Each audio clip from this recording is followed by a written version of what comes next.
자리에서 일어나셔서 하나님의 말씀을 함께 보시겠습니다. 히브리서 11장 35절에 있는 말씀 한 절만 같이 보시겠습니다. 함께 읽겠습니다. 여인들은 자기들의 죽은 자를 다시 살려서 받기도 하며 다른 이들은 고문을 당하되 더 좋은 부활을 얻으려고 구출받기를 원치 아니하였으며. 아멘. 잠깐 기도하겠습니다. 살아계신 하나님 아버지, 우리에게 하나님의 말씀이 기록된 성경을 주시고 성경을 읽을 때마다 주의 성령님께서 우리에게 가르치시고 우리가 어떻게 살아야 할지를 말씀해 주시는 것을 감사합니다. 오늘도 저희에게 말씀해 주시고 저희가 겸손한 마음으로 주의 음성을 듣게 하시며 이 혼탁한 시대 속에서 하나님의 말씀을 삶의 기준으로 삼고 주의 말씀에 합당한 삶으로 하나님 앞에 영광을 돌리게 도와주시옵소서. 부족한 종을 주님께서 써주시고 오직 하나님의 말씀만 선포되게 도와주시기를 구합니다. 이 시간 주님께 모든 시간을 맡기며 예수님의 이름으로 기도했습니다. 아멘. 자리에 앉으시겠습니다. 선진들의 믿음을 회복하라라는 주제로 올해 들어서 말씀을 나누고 있습니다. 몇 주간에 걸쳐서 믿음의 능력을 믿는 믿음을 회복하라라는 주제로 말씀을 드리고 있습니다. 우리가 가지고 있는 이 믿음은 그저 추상적이거나 아니면 그냥 우리 마음속에만 머물러 있는 것이 아니라 실제로 우리의 삶을 변화시키는 힘과 능력이 있습니다. 근데 많은 사람들이 믿는다고 말하지만 의외로 자기 안에 있는 믿음의 능력이 얼마나 큰지를 잘 모르고 살아갑니다. 이것은 마치 어린아이들이 돈이라는 것을 알기 전에 누가 돈을 주면 그냥 버려요. 그냥 그게 별거 아닌 줄 알고 그냥 버립니다. 신경도 쓰지 않고 아까워하지도 않고 또 돈을 가지고 있다가 누가 그거 나한테 줘 그러면 전혀 아까워하지 않으면서 그냥 줍니다. 그게 뭔가 하면 그 돈이 가지고 있는 힘과 능력을 아직 모르는 거예요. 그런데 조금만 커가지고 돈의 이제 힘을 알게 되면 절대로 주지 않습니다. 맡기라 그래도 맡기지 않습니다. 내 거라 하면서 끝까지 붙듭니다. 왜냐하면 그 돈의 힘을 알게 된 거예요. 그 돈의 힘을 모를 때는 그냥 종이었는데 그 돈을 가지고 가게 가니까 과자를 주고 맛있는 걸 주고 그러니까 이 돈이라는 게 이게 힘이 있구나. 그래서 그 다음부터는 그 힘을 믿는 것이죠. 사실 돈은 종입니다. 아니면 동전이죠. 근데 그 종이가 별거 아닌데 그 종이가 힘이 있다 이 말이에요. 사람을 바꾸기도 하고 인생을 바꾸기도 합니다. 마치 우리 안에 있는 믿음이 그와 같습니다.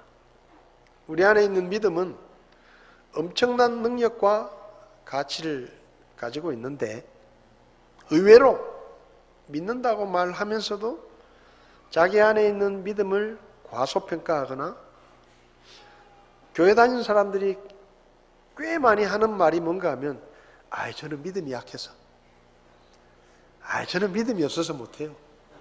뭘 좀 교회에서 어떤 일을 하라 그러면 저는 믿음이 없어서 그러면서 자기가 가진 믿음을 아주 과소평가합니다. 하나님께서 어떤 일을 맡기실 때 하나님 제가 하겠습니다. 맡겨주십시오. 제 안에 믿음이 있으니까 나머지는 하나님께서 채워주실 걸 믿고 제가 한번 해보겠습니다. 이런 마음을 가져야 되는데 저는 믿음이 약하고 믿음이 없어서 근데 그 믿음이 없어서라는 말의 진짜 의미는요 돈이 없어서 돈이 없어서 아니면 배운 게 없어서 여러 가지 이야기를 할 수 있습니다. 여러분, 믿음의 능력을 믿으시기 바랍니다. 믿음은 불가능한 싸움에서 이기게 하는 능력이 있습니다. 성경에 수많은 이야기들이 기록이 되어 있죠. 믿음은 아무리 타락한 시대 속에 살더라도 믿음을 지키고 거룩한 삶을 살게 하는 능력이 있습니다. 그러니까 우리가 믿음에 우리를 맡기면 우리가 무엇을 하는 것이 아니라 우리 안에 있는 그 믿음이 역사하기 시작하고 우리가 거룩한 삶을 살 수 있게 만들어준다는 것이죠. 믿음은 하나님이 약속하신 것을 얻게 하는 능력이 있습니다. 하나님이 수많은 약속을 성경을 통해서 주셨는데 어떤 사람은 성경에 약속된 축복을 잘 찾아 먹고 자기 것으로 누리는 사람이 있는가 하면 어떤 사람은 맨날 부러워만 해요. 아, 저 이제 참 좋겠다. 하나님이 저렇게 축복해 주셔서. 아, 저 집사님은 참 좋겠다. 하나님이 저렇게 축복해 주시니. 그러면서 늘 부러워하면서 하나님 왜 저는 축복하지 않으세요? 따지고 그럽니다. 근데 그게 믿음이 하나님이 약속하신 것을 내 것으로 만들어서 누리게 하는 능력이라는 것을 모르니까 늘 다른 사람을 부러워하기만 합니다. 믿음은 인생을 역전시키는 능력이 있습니다. 포로로 잡혀갔던 다니엘이 믿음으로 바빌론 제국의 총리가 되고 그가 죽는 날까지 하나님의 놀라운 역사의 중심 인물이 되었던 것은 믿음 때문입니다. 믿음은 모든 일을 하나님의 뜻으로 받아들이게 하는 능력이 있습니다. 우리가 하나님을 믿으면 우리에게는 슬픈 일이나 절망이나 실패가 없습니다. 왜냐하면 하나님께서 그 모든 일을 합력해서 선을 이루게 하시는 것을 우리가 믿기 때문에 실패도 교훈이고 우리 눈에 불행처럼 보이는 일도 하나님의 축복과 은혜로 바뀔 수가 있는 것이죠. 그것을 믿는 것이 믿음입니다. 그래서 우리 안에 있는 믿음의 능력을 너무 과소평가하지 마세요. 그리고 그 믿음을 사용하세요. 어린아이가 돈의 가치를 모를 때는 종인가 싶어서 그냥 버리지만 돈의 가치를 알면 그것을 쓰잖아요. 가게 가서 맛있는 것도 사 먹고 그것 들고 가요. 왜? 그 능력을 알기 때문에 그것을 쓰는 것입니다. 우리 안에 있는 믿음의 능력을 믿고 여러분의 삶 속에서 시시때때로 그 믿음을 꺼내서 써보십시오. 그러면 많은 것들이 달라진다는 것을 여러분이 알게 될 것입니다. 그래서 여러분 안에 있는 믿음의 능력을 너무 과소평가하지 말고 겨자씨만한 믿음만 있어도 산을 옮긴다고 하신 그 하나님의 말씀을 믿고 여러분 안에 있는 작아 보이는 믿음, 별로 힘을 쓸 것 같지 않은 믿음이지만 그 믿음을 꺼내서 오늘의 삶 속에서 사용하시고 그리고 그 믿음의 능력을 경험하시고 여러분 안에 있는 믿음을 더 키우시기를 바랍니다. 오늘 본문 말씀을 보면 여인들은 자기들의 죽은 자를 다시 살려서 받기도 하며 다른 이들은 고문을 당하되 더 좋은 부활을 얻으려고 구출받기를 원치 아니하였다라고 말씀합니다. 이 구절 앞에는 믿음을 통해 라는 말이 사실은 33절에서 이야기를 했기 때문에 생략이 되어 있습니다. 그러니까 이 35절을 따로 읽으면 믿음을 통해 여인들은 자기들의 죽은 자를 다시 살려서 받기도 하며 라고 읽어야 됩니다. 그러니까 믿음을 통해서 어떤 여인들은 자기들의 죽은 자를 다시 살려서 받기도 했다라는 말씀이죠. 오늘 말씀에서 우리가 알 수 있는 것은 믿음은 죽음을 이기는 능력이 있다라는 것을 알 수가 있습니다. 이 구절은 죽은 자가 다시 사는 부활에 관한 말씀입니다. 어떤 여인들은 믿음으로 자기들의 죽은 자를 다시 살리고 그리고 다시 살려서 돌려받는 그런 경험들을 하기도 했다라는 이야기입니다. 예수님의 부활은 우리가 가진 믿음의 핵심 중에 핵심입니다. 어떤 사람들은 기독교를 이야기할 때 내가 성경에 다른 거는 내가 다 이해를 하겠는데 죽은 사람이 다시 살아난다는 이 부활에 대한 얘기는 내가 도무지 못 믿겠다.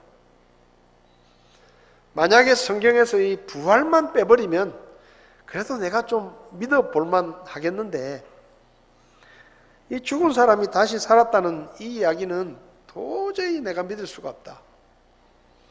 그렇게 이야기하시는 분들이 있습니다. 부활만 없었다면 내가 예수 믿었겠다. 그렇게 이야기하는 거죠.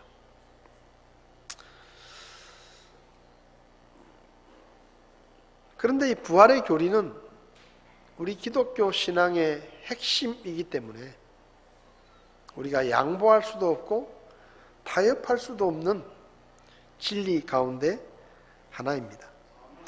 여러분은 어떻습니까? 여러분들은 정말로 죽은 사람이 다시 사는 부활을 믿으시나요? 2019년 4월 20일자에 독일 슈피겔이라는 잡지가 있는데 그 잡지의 표지에 예수님께서 공중에 이렇게 계시는 사진이 실렸습니다. 그 예수님의 그림 앞에는 누가 그것을 믿겠는가? 라는 문구가 적혀 있습니다. 이 잡지 안에는 종교인과 또 비종교인을 망라해서 당시 독일 사람들의 부활에 대한 믿음에 대한 조사를 한 기사가 실려 있었습니다. 나는 신의 존재를 믿는다 라고 대답한 사람이 55% 정도 응답을 했고 그 중에 그 55% 중에 예수님의 부활을 믿느냐? 라는 질문을 했는데 절반 정도가 나는 예수님의 부활을 실제 사실로 믿는다 라고 대답을 했다고 합니다.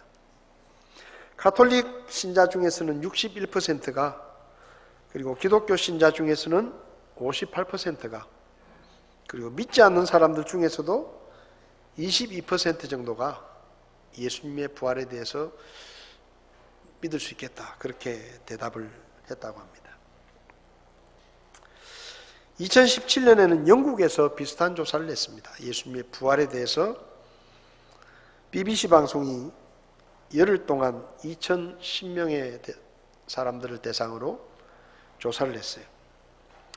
예수님의 부활을 믿느냐? 그렇게 설문조사를 하니까 역시 절반 정도가 예수님의 부활을 믿는다. 그런데 나는 그리스도인이다 라고 이야기한 사람들 중에 부활을 믿는 사람을 알아보니까 채 3분의 1도 되지 않더라는 것입니다. 그러니까 자기가 그리스도인이다 라고 이야기하지만 그 중에 10명 중에 한 3명 정도가 나는 부활을 믿는다. 나머지는 믿지 않는다는 것이죠. 미국에서도 라스무센 보고서라는 이 조사 결과가 발표가 됐는데 2009년에 발표한 내용인데요. 예수님의 부활이 실제 일어났던 사건이라고 믿느냐? 그렇게 물었는데 2009년에는 79% 정도가 그렇게 믿는다. 근데 2016년에는 75%, 4%가 줄고 계속 해마다 줄고 있다고 합니다. 우리나라에서는 이 조사를 별로 안 합니다. 부활에 대해서 믿느냐라는 조사 자체를 별로 안 해요. 그래서 조사의 내용이 아주 드문데 1993년에 가톨릭 교회에서 예수님의 부활에 대해서 실제 사건이라고 믿느냐? 라는 설문조사를 한 기록이 있는데 58.1% 정도가 부활을 믿는다. 그렇게 응답을 했다고 합니다. 사실 부활은 믿을 수 없는 사실입니다. 죽은 사람이 다시 살아나는 것을 봤어야 믿지. 한 번도 우리는 본 적이 없습니다. 가끔 의사가 죽었다고 선고를 했는데 그 사람이 관에 들어갔다가 영안실에 갔는데 안에서 두드려가지고 다시 나왔다. 그런 사람의 이야기는 있지만 그건 죽었다고 착각을 했다라고 봐야지 진짜 죽었다 이렇게 보기는 어렵습니다. 근데 오늘 본문을 보면 여인들은 자기들의 죽은 자를 확실히 죽었다 이 말이에요. 죽은 것처럼 보이는 게 아니고 완전히 죽은 그 죽은 자들을 다시 살려서 받았다. 성경을 보면 이 여인들의 이야기가 여러 군데 기록되어 있습니다. 재밌는 것은 여인들이 그랬다고 성경에 기록했다는 것입니다. 어떤 남자들이 자기들의 죽은 자를 다시 살려서 받았다. 그렇게 적힌 게 아니라 여인들이. 옛날에도 여자들이 믿음이 더 좋았던 것 같아요. 한국 교회 가보면 여자 성도들의 비율이 거의 70% 정도입니다.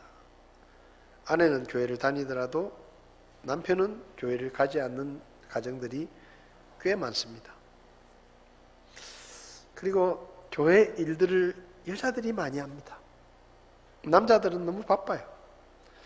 예나 지금이나 믿음에 관한 여자들의 믿음이 좀 더 좋지 않았나. 그래서 여기 보면 과부들도 있지만 남편이 살아있는 사람도 있거든요. 그러면 어떤 부부들은 이래도 괜찮은데 그냥 여자들은 이렇게 썼단 말이에요. 어쨌든 성경에 나오는 죽은 자가 다시 살아난 이야기들이 성경에 기록이 되어 있는데 열왕기상 17장을 보면 사르밧 과부의 이야기가 나옵니다. 북왕국 이스라엘이 가장 타락했던 아합 왕 때에 하나님께서 엘리야를 부르시고 아합에게 보내십니다. 그리고 아합에게 가서 전해라. 하나님의 말씀이 없으면 이 땅에 가뭄이 들 텐데 이슬도 내리지 않는 가뭄이 오랫동안 있게 될 것이다.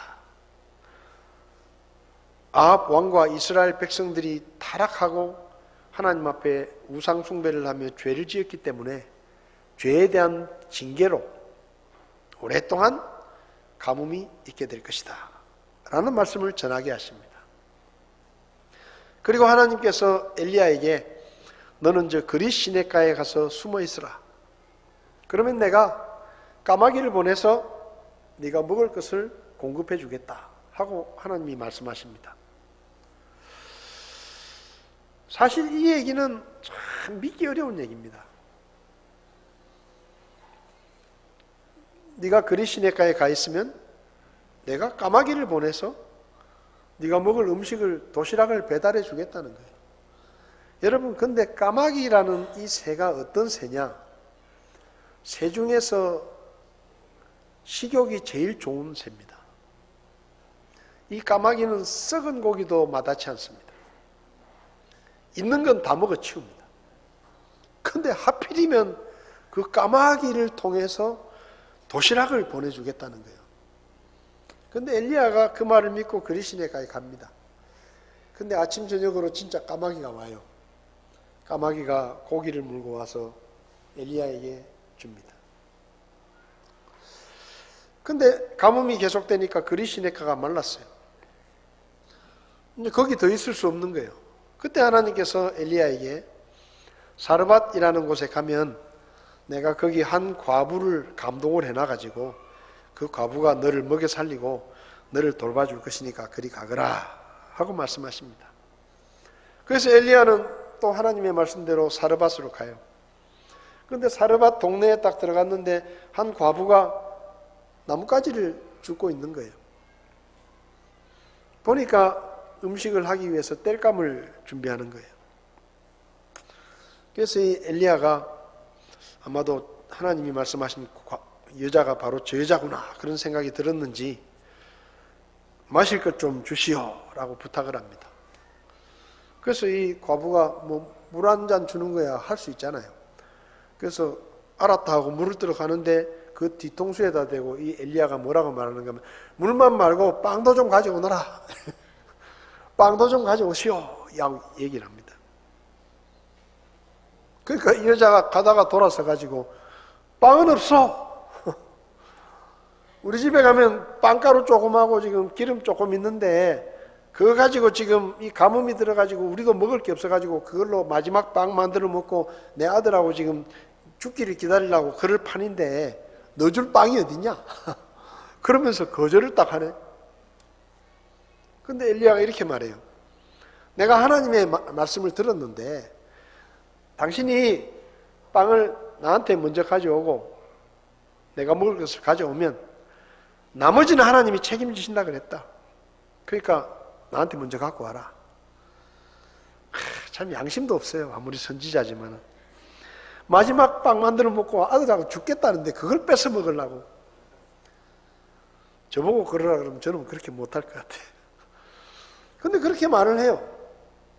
근데 이 여자가 그걸 또 믿어요. 고지고대로. 그래가지고는 가가지고 마지막 빵가루로 빵을 만들어다가 엘리야를 먹입니다. 근데 성경을 보면 그 집에 있는 통에 곡식가루가 그치지 않았고 기름병의 기름이 그치지 않았다. 그래서 그 가뭄 속에서도 먹고 사는데 지장이 없었다. 그렇게 성경에 기록되어 있습니다. 그래서 엘리야가 거기 이제 당분간 거하고 있는데 어느 날 갑자기 그 과부의 외아들이 죽습니다. 갑자기 죽어요. 갑자기 병들어서. 그러니까 이 과부가 엘리야에게 하소연을 하는 거예요. 애가 죽었다. 그럼 당신이 내가 하나님의 사람인 당신을 이렇게 잘 대접하고 잘 돌보고 있는데 하나님이 우리 애를 데리고 가면 어떡하냐 하고 불평을 하고 따지는 거예요. 그때 엘리야가 하나님 앞에 기도하고 이 아이를 살려달라고 기도했는데 아이가 다시 살아났습니다. 그러니까 이 여자가 내가 비로소 당신이 하나님의 사람인 것과 당신이 전해주는 하나님의 말씀이 진리라는 것을 내가 믿을 수 있겠다라고 믿음을 고백합니다. 여러분, 이 여인은 자기 아들이 죽었을 때 이제 모든 게 끝났다. 저 사람이 뭐 하나님의 사람이고 자시고 할 것 없이 말해도 소용없을 것이다. 이제 애가 죽었으니 모든 게 끝났다라고 그냥 받아들이고 장례 준비를 하고 대부분의 사람들은 그렇게 하잖아요. 사람이 죽으면. 근데 이 여인은 그렇게 하지 않는 거예요. 애가 죽었는데 제일 먼저 한 일이 뭐냐? 하나님의 사람에게 와서 따집니다. 애가 죽었다. 그건 무슨 말이에요? 당신이 하나님의 사람이면 뭐 할 수 있으면 뭘로 해봐라 좀. 이런 말이 뭔가 기대를 하고 있는 거예요. 애가 죽었으니까 이제 장례 준비해야 되겠다 이런 게 아닙니다. 뭔가 모르지만 저 하나님의 사람이 우리 집에 곡식통에 가루와 기름통에 기름이 떨어지지 않게 한 그 하나님을 믿는 사람이 내 죽은 아들에게도 뭔가를 할 수 있지 않겠느냐 하는 어떻게 보면 막연한 기대. 그렇지만 그 기대 속에 정말 겨자씨만한 믿음. 한번 하소연을 해보는 거예요. 열왕기하 4장에도 수넴 여인의 이야기가 나오는데 엘리야가 죽고 이제 엘리야의 후계자로 엘리사라는 사람이 선지자가 되죠. 엘리사가 이 수넴이라는 지역을 한 번씩 지나갑니다. 근데 그걸 알고 이 수넴의 한 여인이, 아주 부잣집 여자가 이 엘리사를 자기 집으로 모셔가지고 음식도 대접하고, 심지어는 다락에 내가 방을 하나 만들어 놓을 테니까 선생님이, 선지자님이 이곳에 오시면 저희 집에서 머무시면 됩니다 하고 엘리사에게 아주 환대를 합니다. 그리고 자기 남편에게도 허락을 받아가지고, 저 사람이 하나님의 사람인데 저분이 우리 동네에 오시면 우리 집에서 좀 모셨으면 좋겠다. 그리고 허락을 받아가지고 다락에 방을 만들어요. 그런데 엘리사가 그 수넴을 지나갈 때마다 그 집에 들어가서 이제 며칠 머물다가 가고 이렇게 했습니다. 근데 한 번은 이제 너무 고맙잖아요. 그래서 그 여인을 불러가지고, 당신이 나한테 이렇게 친절을 베풀었는데 내가 뭘 좀 보답을 하고 싶으니까, 내가 왕도 잘 알고 여기 이 지역을 다스리는 관리들도 내가 잘 아니까 혹시 뭐 나한테 뭐 부탁할 게 있으면 부탁을 해라. 그렇게 이야기를 했어요. 왕에게 뭐 부탁할 게 있으면 나한테 부탁하면 내가 전해주겠다. 뭐 이런 식이죠. 근데 이 여자가, 저는 지금 잘 먹고 잘 살고 있습니다. 뭐 별로 필요 없습니다. 이렇게 그냥 거절하고 하는 거예요. 그 엘리사가 이게 마음이 안 편한 거예요. 왜냐하면 계속 자기를 그만큼 돌봐줬는데 뭔가 은혜를 갖고 싶은 거예요. 그래서 자기 종 게하시에게 물어봤습니다. 야, 저 여자가 지금 아무것도 필요 없다는데 내가 뭔가를 좀 해주면 좋겠는데 뭘 해주면 좋겠냐? 그러니까 이 종이 하는 얘기가, 선생님, 사실은 저 여자가 남편하고 결혼을 했는데 이 집에 애가 없습니다. 그리고 남편이 너무 늙어가지고 이제 애 낳기가 힘듭니다. 그러니까 뭐 그거 좀 도와줄 수 있을까요? 뭐 이런 식이죠. 그러니까 엘리사가 다시 여인을 부릅니다. 불러가지고 이렇게 말을 해요. 내년 이맘때쯤에 네가 아들을 낳을 것이다. 그렇게 얘기를 해요. 그러니까 이 여자가 헛웃음을 치면서, 아이고, 말도 안 되는 소리 하지 말라고. 이 나이에 내가 무슨 애냐고. 그리고 내 남편도 늙어가지고 이제 할아버지가 다 됐는데 무슨 애를 낳겠느냐 하면서, 아이고, 선지자님 농담하지 말라고. 그리고 그냥 웃어 넘깁니다. 근데 진짜 1년 지나서 아들을 낳습니다. 그 집에 경사가 난 거죠. 선지자를 대접해서 아들을 낳은 거예요. 그 애가 어느 정도 자라가지고 아버지가 자기 집에 하인들과 함께 밭에서 추수를 하고 있는데 이 아이가 쩔레쩔레 아버지한테 갑니다. 근데 그거 가가지고 밭에 좀 있는데 갑자기 애가 아이고 머리야 그러면서 애가 막 너무너무 괴로워하고 막 비명을 지르는 거예요. 그러니까 이 아버지가 하인한테 빨리 얘 엄마한테 집에 데려가라. 집에 데려갔어요. 그러니까 갑자기 엄마는 놀랬겠죠. 애가 막 비명을 지르면서 들어오니까. 그래서 애를 안고 있는데 그날 애가 죽어버렸어요. 갑자기 죽었어요. 근데 이 여자가 어떻게 했느냐 하면 그 죽은 아이를 데리고 다락방으로 올라갑니다. 그리고 하나님의 사람이 잠자던 침대 위에다가 그 아이를 딱 눕혀놓고, 그리고는 나귀를 준비시켜가지고 그 즉시로 나귀를 타고 엘리사에게 찾아갑니다. 남편이 말려요. 애가 죽었는데 뭐 가냐. 근데 이 여자는 다짜고짜 나귀를 타고 엘리사를 찾아갑니다. 엘리사가 보니까 그 수넴 여자가 오는 거예요. 얼마나 반갑겠어요. 그래서 반가워 맞이했는데 아들이 죽었다는 얘기를 들은 거예요. 그래서 엘리사가 그 여인과 함께 가서 그 다락방에 올라가서 죽은 아이를 살립니다. 애가 죽었습니다. 아까도 말씀드렸지만 그냥 장례를 준비하고 모든 게 끝났다. 근데 이 여인에게는 모든 게 끝난 게 아니에요. 아직 끝난 게 아닙니다. 그래서 엘리사를 찾아가는 거예요. 그냥 끝났다 생각했으면 엘리사를 찾아갈 필요도 없고 그냥 장례를 치르면 돼요. 근데 뭔가 하나님의 사람에 대한 기대, 그가 믿고 섬기는 하나님에 대한 기대, 그 믿음이 그 여인을 움직인 겁니다. 그래서 엘리사를 만나게 되고 엘리사가 와서 아이를 살립니다. 신약 성경에도 누가복음 7장을 보면 예수님께서 나인성으로 들어가실 때 죽은 외아들을 장례 치르기 위해서 나오는 과부를 만납니다. 제가 나인에 가봤는데 그 나인에 기념교회가 있긴 있는데 그 동네는 너무 작은 동네라 별로 관리도 안 해요.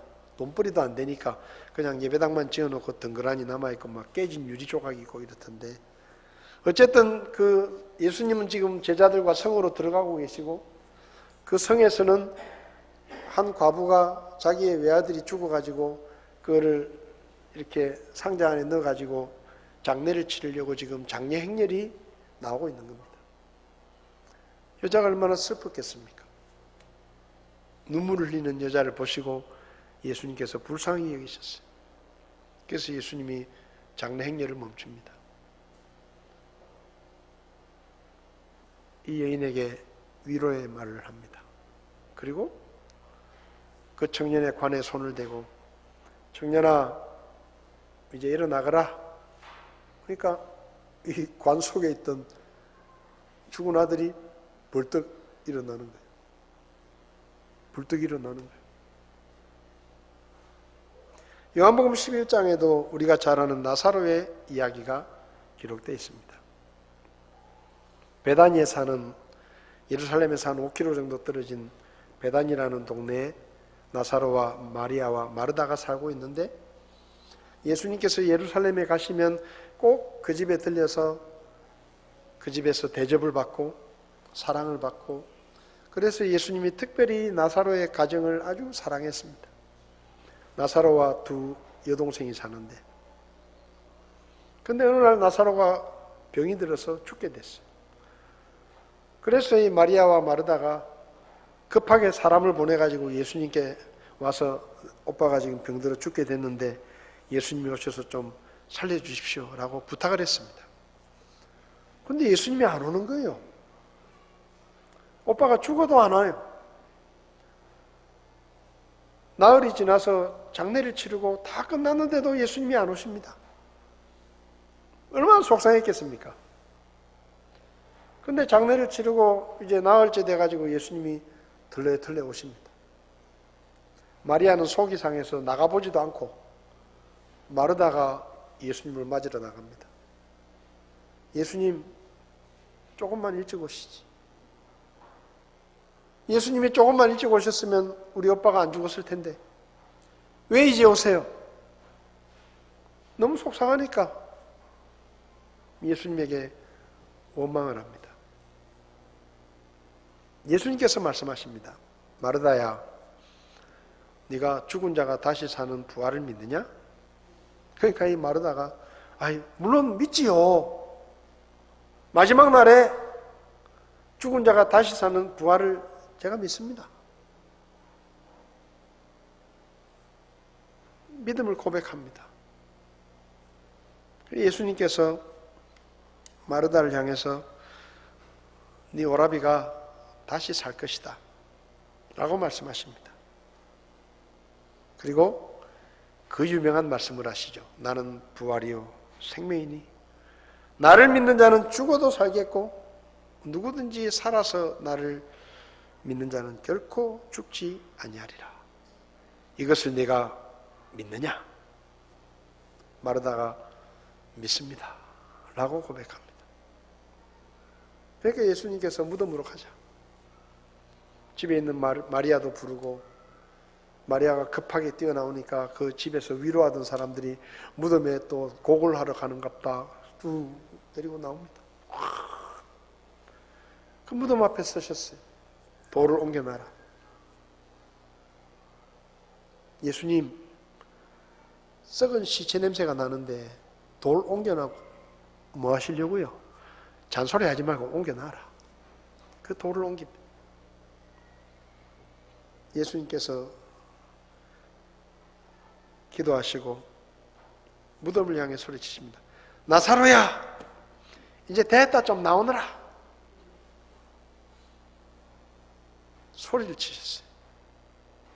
그러니까 무덤 안에서 세마포로 둘러싸인 나사로가 뒤뚱뒤뚱 하면서 걸어 나옵니다.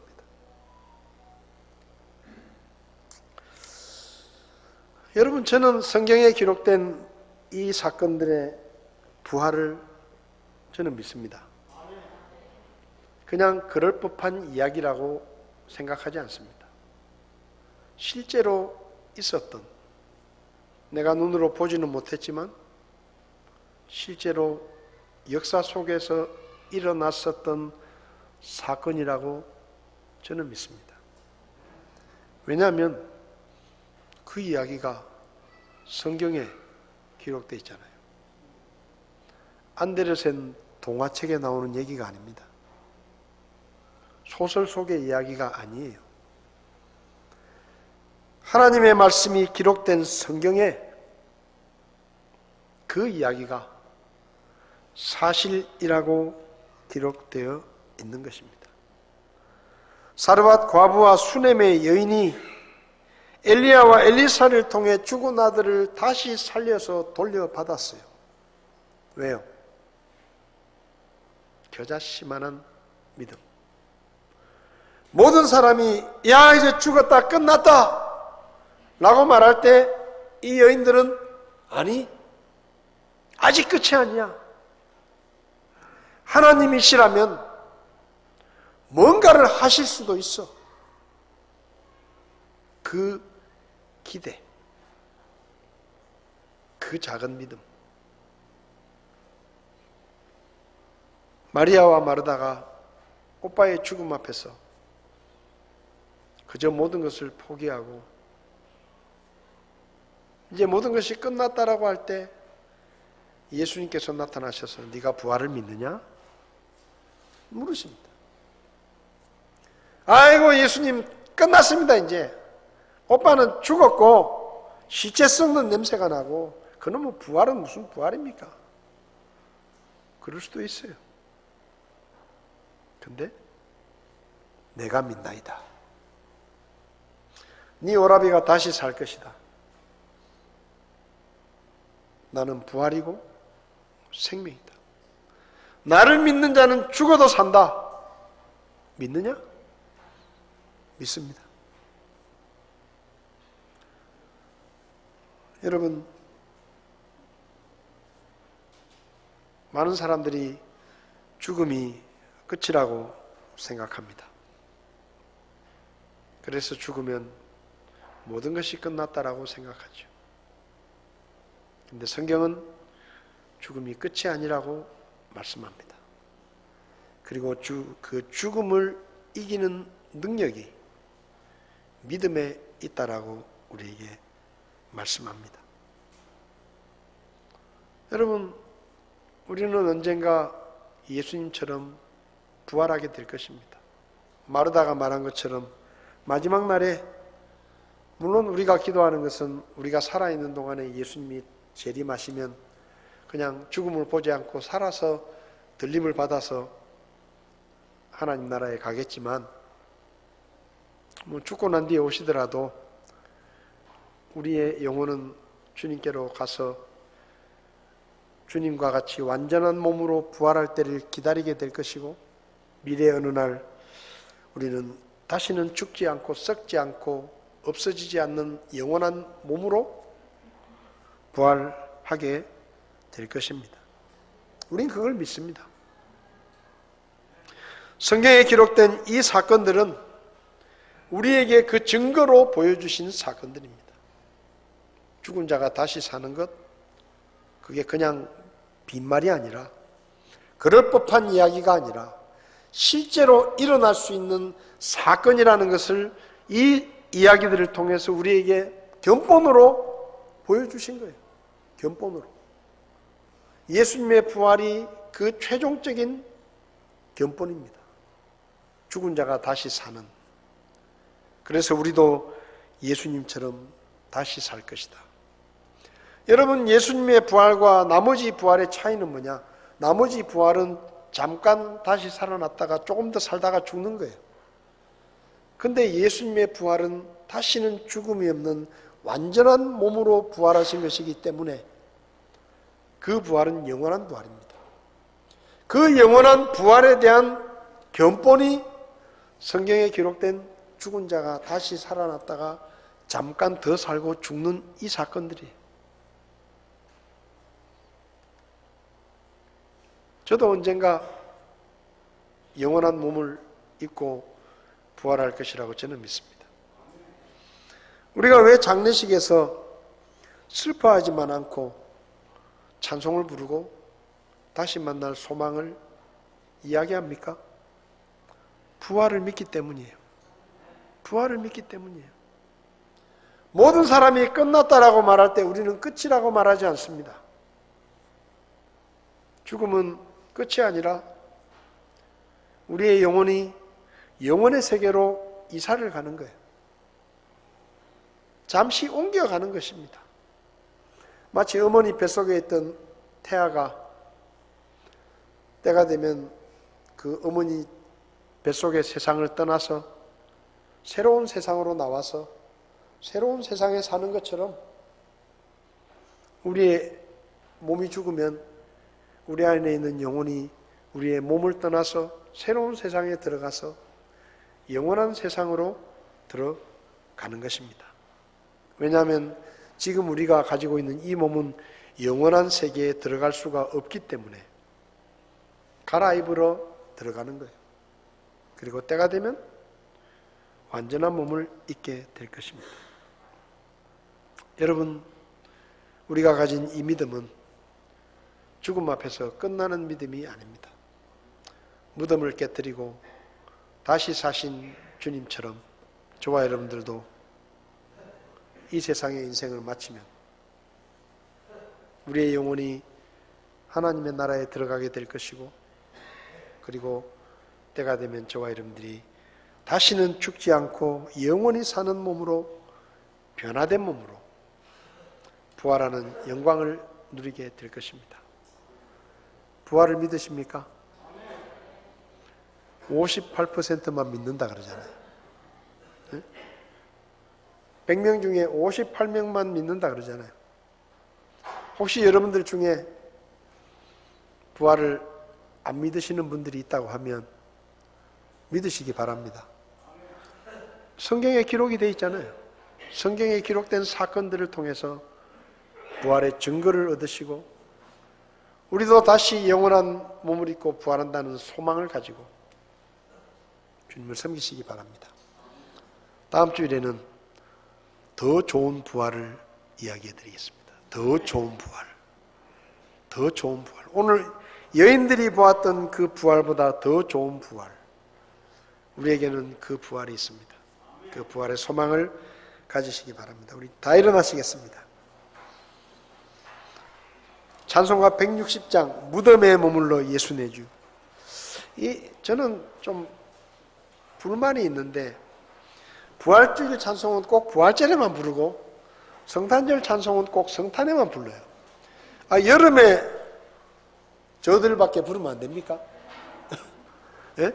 여름에 크리스마스 노래 부르면 안 됩니까? 우리 찬송하시는 분 좀 많이 좀 성공하셔가지고 예배 때도 많이 불렀으면 좋겠습니다. 우리 160장 무덤에 머물러 예수 내 구주, 이 찬송 부르시면서 우리에게 죽음을 이기는 믿음의 능력이 우리 안에 있다. 우리가 언젠가 죽음을 이기고 영원한 몸을 얻는 부활의 영광을 우리가 누리게 될 것이라는 확신을 가지고 우리 160장 찬송하시겠습니다.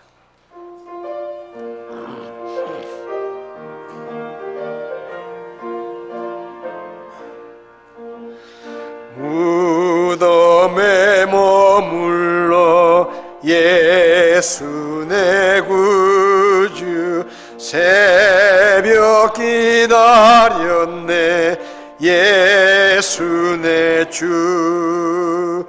원수를 다 이기고 무덤에서 살아나셨네. 어둠을 이기시고 나와서 성도와 함께 길이 다스리시네. 사셨네 사셨네 예수 다시 사셨네. 1절 한번 더 하겠습니다. 무덤에 머물러 예수 내 구주, 새벽 기다렸네 예수 내 주 원수를 다 이기고 무덤에서 살아나셨네.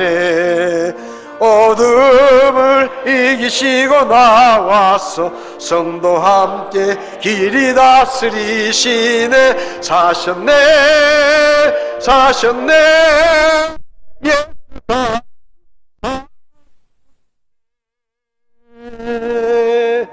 기도하시겠습니다. 혹시 여러분 가운데 목사님, 저는 교회는 나왔지만 아직 예수님을 믿지 않습니다. 부활의 소망이 없습니다. 그런데 오늘 말씀을 들으며 저도 예수님을 믿고 부활의 소망을 갖기를 원합니다. 저도 예수 믿고 구원받기 원합니다. 혹시 그런 분이 계시면 오른손을 들어주시면 제가 기도해 드리겠습니다. 저는 아직 구원의 확신이 없습니다. 저는 아직 예수님을 믿지 않습니다. 천국에 소망이 없습니다. 오늘 죽으면 천국 갈 자신이 없습니다. 혹시 그런 분이 계시면 손을 들어주시면 제가 기도해 드리겠습니다. 그런 분 계시지 않습니까? 나는 부활이요 생명이니 나를 믿는 자는 죽어도 살겠고 살아서 나를 믿는 자는 영원히 죽지 아니하리라 말씀하신 주님의 말씀을 믿습니다. 우리의 믿음이 죽음을 이기고 이 어두운 세상 속에서 소망을 가지고 천국을 바라보며 살아가게 하는 믿음임을 믿습니다. 아버지 하나님, 우리가 언젠가 예수님처럼 영원히 죽지 않고 썩지 않는 완전한 몸을 입고 주님 앞에 설 때 그 영광 가운데서 하나님을 찬양하기를 원합니다. 저희들이 부활의 소망을 품고 이 땅에 살지만 믿음의 소망으로 날마다 감사하며 찬양하며 기뻐하며 승리하며 살아갈 수 있도록 저희들을 도와 주시옵소서. 예수님의 이름으로 기도했습니다. 아멘. 예배를 마치겠습니다.